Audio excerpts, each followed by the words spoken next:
샬롬, 이동춘 목사입니다. 오늘도 여러분의 삶이 주님의 평안으로 가득하시길 기원하며 하나님의 말씀을 나누겠습니다.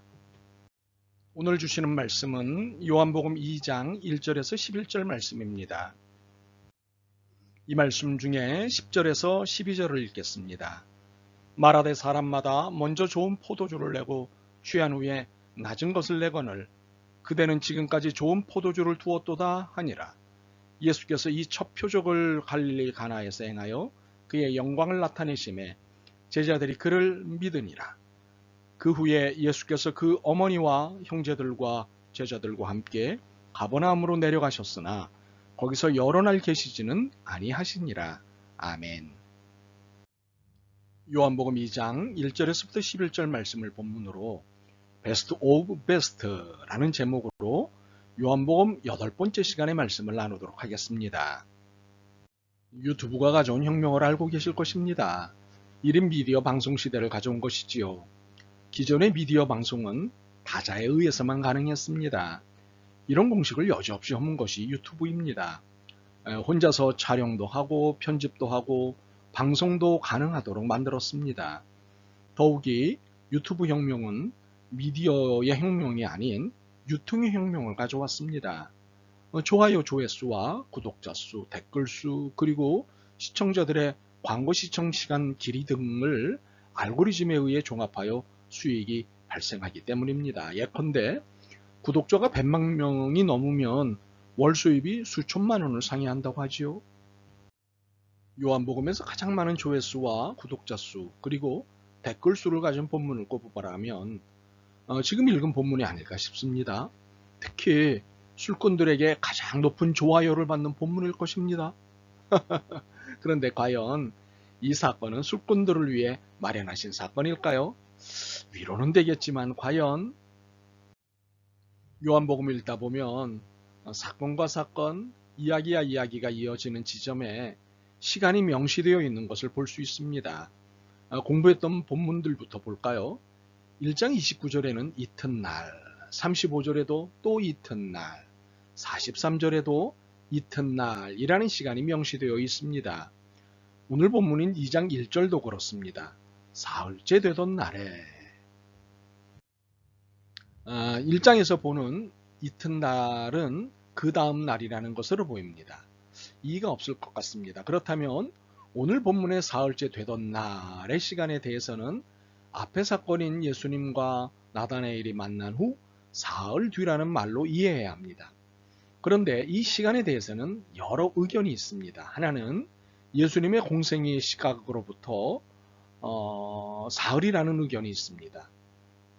또 하나는 예수님께서 세례 요한에게 세례를 받고 난 후 사흘이라는 의견도 있습니다. 또 다른 하나는 광야에서 40일 금식 기도를 마치신 뒤 사흘이라는 의견도 있습니다. 또 다른 하나는 가나 혼례 잔치가 시작된 지 사흘이라는 의견도 있습니다. 여러분은 어떤 의견에 동의가 되십니까? 사실 궁금한 것은 왜 예수님께서 가나 혼례에 가셨을까입니다. 그러므로 이 사흘째 되던 날이 무엇이냐는 부차적인 관심입니다. 그런데 이 부차적인 관심의 내용이 무엇인지를 알면 우리의 1차적 궁금증에 큰 도움이 될 것입니다.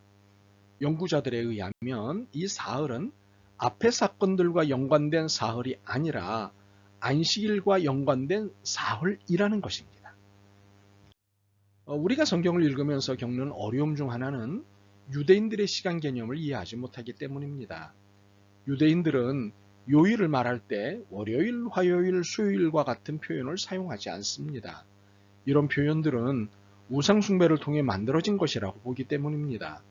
그들은 요일 대신 안식일로부터 시작해서 숫자로 카운트를 합니다. 안식일 지나 첫째 날, 안식일 지나 둘째 날, 안식일 지나 셋째 날, 이런 식으로 카운트를 합니다. 그러므로 본문의 사흘째 되던 날은 안식일 후 세 번째 맞는 날입니다. 이러한 셈법으로 볼 때 본문의 가나 혼례가 열린 날이 안식일 후 3일째 되는 날이라고 볼 수 있습니다.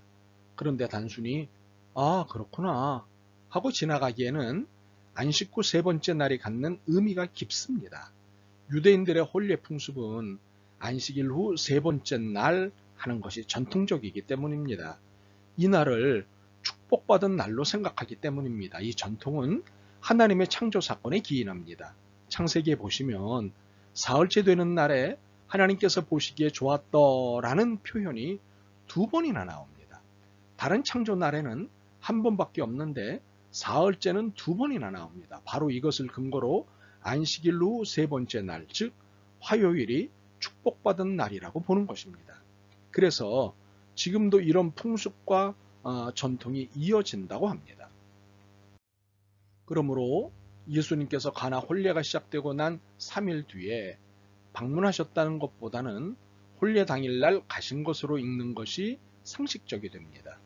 나사렛에서 머무시던 예수님께서 막 챙기시기 시작한 제자들과 13km가 떨어진 가나에서 열리는 혼례에 참여하신 것입니다.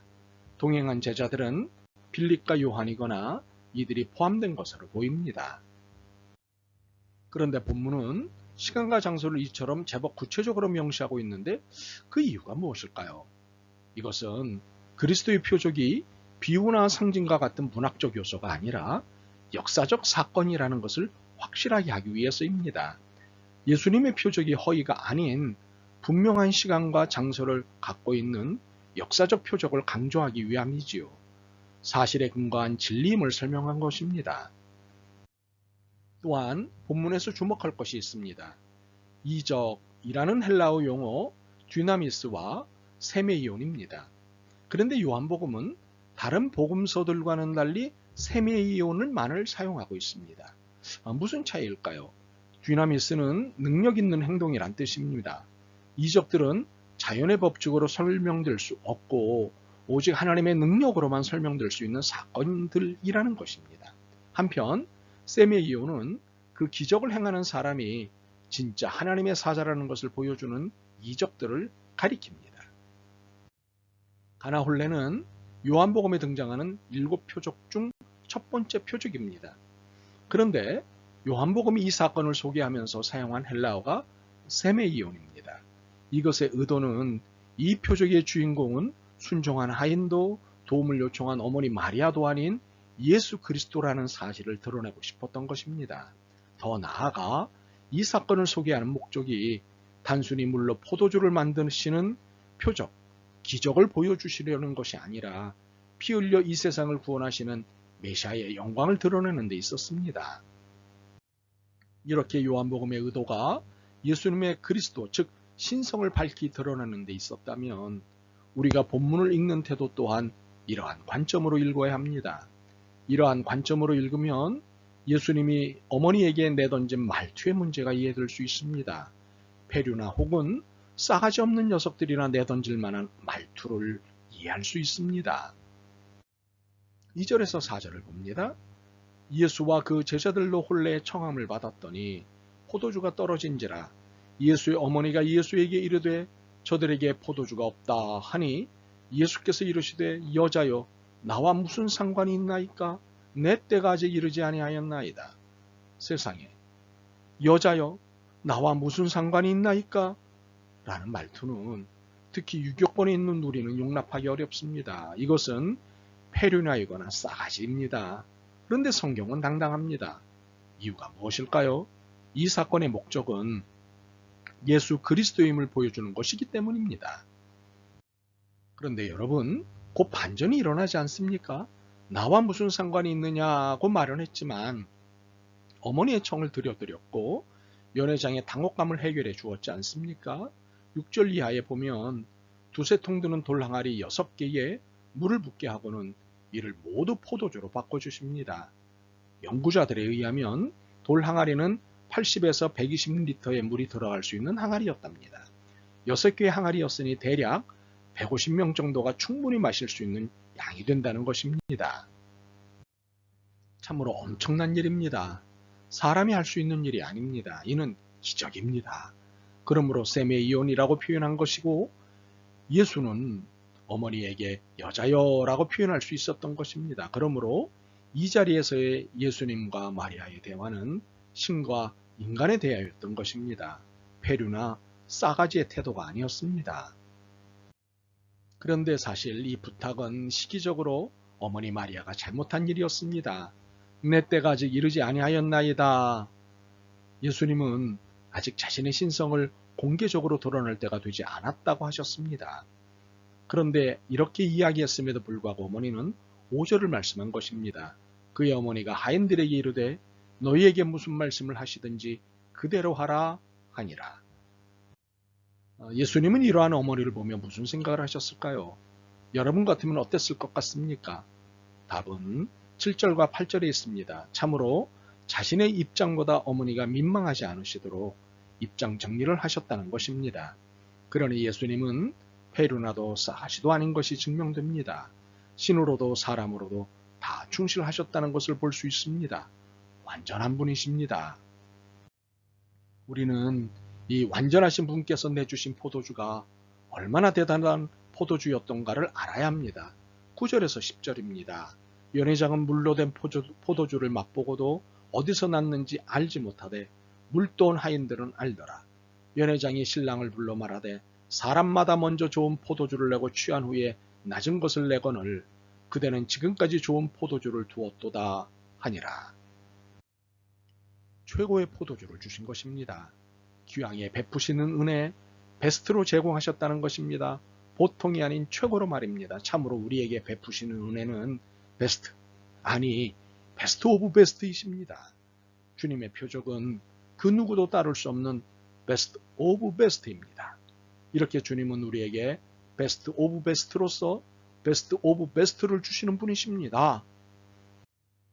우리가 이 사실 베스트 오브 베스트의 주님이 베스트 오브 베스트로 우리를 챙기신다는 것을 놓치지 않는다면 우리는 날마다 매 순간 기적 속에 사는 축복의 사람입니다.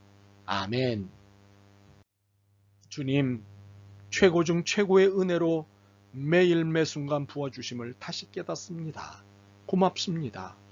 최고 중 최고이신 주님의 최고 중의 최고의 사랑을 어느 한순간도 놓치지 않겠습니다. 사랑합니다. 예수 그리스도의 이름으로 기도드립니다. 아멘. 오늘도 여러분의 믿음과 삶을 응원합니다. 사랑합니다.